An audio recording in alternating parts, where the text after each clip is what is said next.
नमस्कार साथियों, मैं विनिस बारा सर स्वागत है आपका वर्ल्ड इवेंट्स हिंदी में। साथियों, रिसेंटली भारत सरकार ने बंगाल की खाड़ी को लेकर एक नोटम जारी किया है। नोटम बोले तो नोटिस टू एयरमैन, यानी कि ऐसे लोग जो हवा में उड़ रहे हैं, जैसे कि जहाज हवा में उड़ता है। ये नोटम एक्चुअली हवाई जहाज़ों के लिए ही होता है।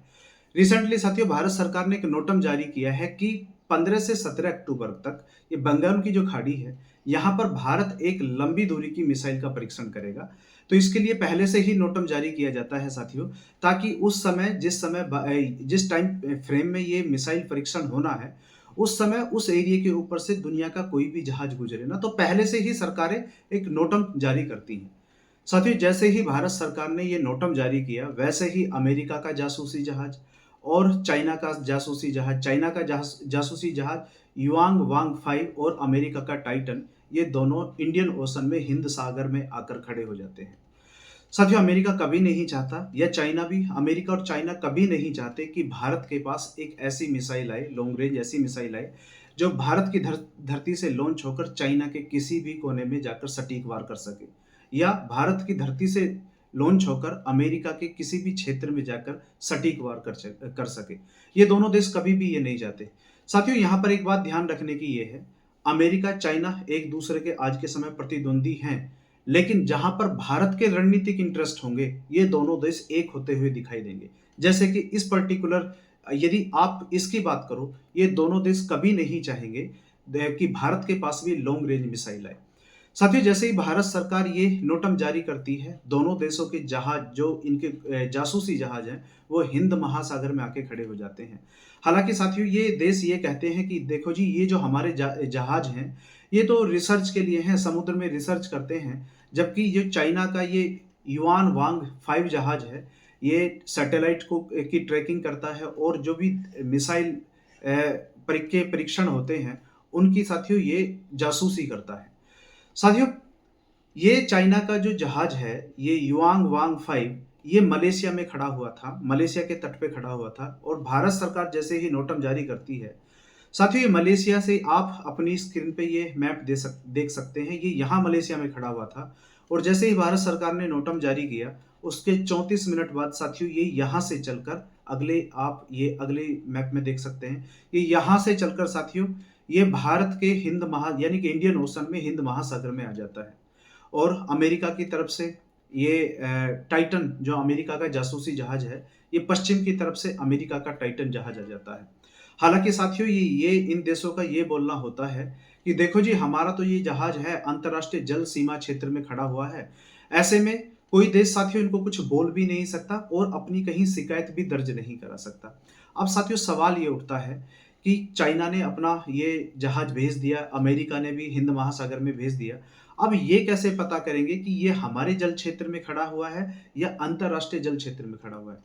तो साथियों, किसी भी देश के मेनलैंड से 12 नॉटिकल तक उसका टेरिटोरियल जल क्षेत्र होता है, और 12 नॉटिकल से ऊपर, यानी कि 12 नॉटिकल से और फिर आगे 200 नॉटिकल तक साथियों, उसका एक्सक्लूसिव इकोनॉमी जोन होता है। यानी कि इस क्षेत्र में, यानी कि जो 200 नॉटिकल तक का, जो किसी देश से 12 नॉटिकल के बाद में जो 200 नॉटिकल होता है, इस एरिया में यदि कोई भी खनिज संसाधन मिलते हैं, गैसेस मिलती हैं, या फिर ऑयल मिलता है, तो ऐसे खनिज संसाधनों पे, ऐसे प्राकृतिक संसाधनों पे उस देश का हक होता है। और साथियों, 200 नॉटिकल से ऊपर का जो क्षेत्र होता है, जल क्षेत्र होता है, इसी को बोला जाता है अंतरराष्ट्रीय जल सीमा। और इसमें कोई भी देश आके कुछ भी कर सकता है, यहाँ पर अंतरराष्ट्रीय नियम लागू होते हैं। साथियों, चाइना और अमेरिका आज के समय कर क्या रहे हैं? जब भी भारत कोई बड़ा परीक्षण करने जाता है, बड़ी मिसाइल टेस्ट करने जाता है, ये चुपके से अपने जासूसी जहाज इस अंतरराष्ट्रीय जल क्षेत्र में लाकर खड़े कर देते हैं। और साथियों, ये इनके जहाज इतने पावरफुल हैं कि ये अंतरराष्ट्रीय जल सीमा क्षेत्र में खड़े होते हुए भी किसी देश के अंदर हजारों किलोमीटर अंदर तक ये जहाज जासूसी कर लेते हैं। इनके ऊपर बहुत ही ज्यादा पावरफुल रडार लगे हुए हैं। ऐसे में साथियों, अब सवाल ये उठता है कि भारत के सामने ऑप्शन क्या है? क्या भारत को अपना ये परीक्षण कैंसिल कर देना चाहिए? क्योंकि सामने तो अमेरिका और चीन आकर बैठ गए हैं भारत की मिसाइल की जासूसी करने के लिए।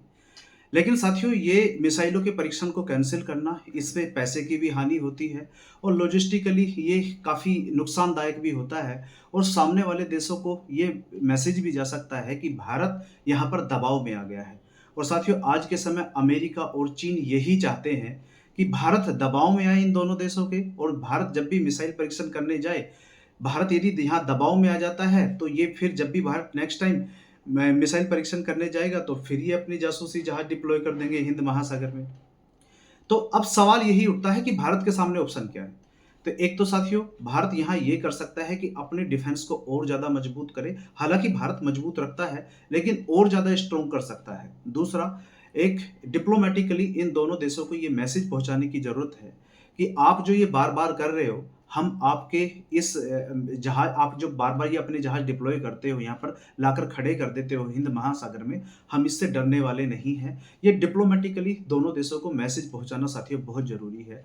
और आप आने वाले समय में ये देखोगे, इन दोनों देशों की तरफ से ये बढ़ेगा, क्योंकि जब भी इन दोनों देशों को ये लगेगा कि भारत को इन दोनों देशों को ऊपर किसी भी टेक्नोलॉजी में या किसी भी चीज़ में कहीं पे भी एज मिल रहा है, तो ये दोनों देश एक हो जाएँगे। हालाँकि ये दोनों देश साथियों आज के समय एक-दूसरे के प्रतिद्वंदी हैं, लेकिन जब भी यह बात ये आएगी कि तीसरा पोलर दुनिया में उभर रहा है या भारत एक महाशक्ति बनने के कगार पर है, तो ये दोनों देश साथियों आपको आने वाले समय में भी एक होते हुए दिखाई देंगे।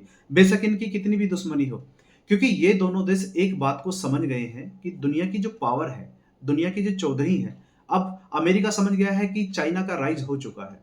और ये बात चाइना भी जानता है कि अमेरिका भी इस दुनिया में आज के समय सुपर पावर है। अब ये दोनों देश यही कोशिश करेंगे कि तीसरी सुपर पावर इस दुनिया में कभी भी राइज़ ना करे। तो साथियों, फिलहाल यही है इस वीडियो का एंड। आपको कैसी लगी? और हाँ, यदि आप वीडियो देखते हुए लास्ट तक आ गए हैं तो चैनल को सब्सक्राइब कीजिए और अपना कमेंट में अपना ओपिनियन ज़रूर दीजिए। आपको क्या लगता है कि भारत को यहाँ पर ये परीक्षण करना चाहिए या फिर अभी के लिए कैंसल कर देना चाहिए? कमेंट बॉक्स में साथियों ज़रूर बताइए। मिलते हैं साथियों अगली वीडियो में। बहुत-बहुत धन्यवाद।